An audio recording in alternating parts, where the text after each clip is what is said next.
Il San Paolo Ostiense difende il Fortino e all'ombra della Basilica batte il Città di Ciampino per 3-1, scontro diretto per il quarto posto aggiudicato.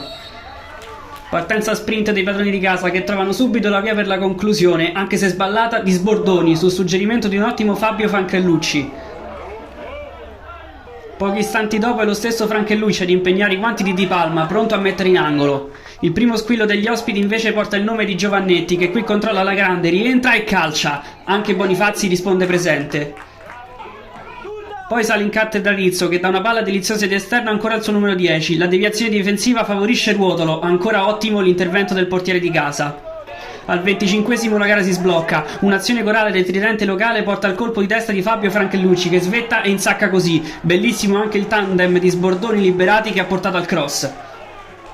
Il Città di Ciampino accusa il colpo, ma nel finale riesce a costruirsi questa grande occasione. Giovannetti trova l'ottima ancora risposta di Bonifazzi che rischiava di farsi scappare il pallone.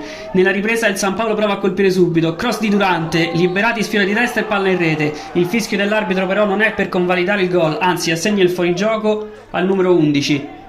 Ma i ragazzi di Oriali non disperano, e il decimo grazie a questa invenzione di Brachini raddoppiano. Gran gesto tecnico che fa alzare tutti in panchina e in tribuna. È una gioia che dura poco, 2 minuti più tardi gli ospiti accorciano le distanze, bel lancio di Chioccia a pescare Ruotolo, controlla a rientrare e poi bordata sotto la traversa che approfitta di un Bonifazzi non perfetto, il 2-1 rimette tutto in discussione. Il San Paolo non si disunisce e prova a sfruttare i buchi lasciati dal Città di Ciampino, Marcello e De Angeli scoprono male, Fabio Franchellucci scippa e allarga da Liberati, che trova l'ottima opposizione di Palma in uscita. I locali ci provano in tutti i modi, al 17esimo Sbordoni va direttamente in porta pescando l'angolo, poi Liberati fallisce il doppio tap-in dopo la parata di Di Palma. Alla fine il 3-1 arriverà con un po' di fortuna, Durante batte l'angolo, sul primo palo trova la carambola decisiva fra Olini e Ruotolo. Risultato che potrebbe essere anche più largo, ma Liberati dopo aver fatto tutto bene ed essersi liberato anche del portiere spara al lato. 3 punti fondamentali per il San Paolo.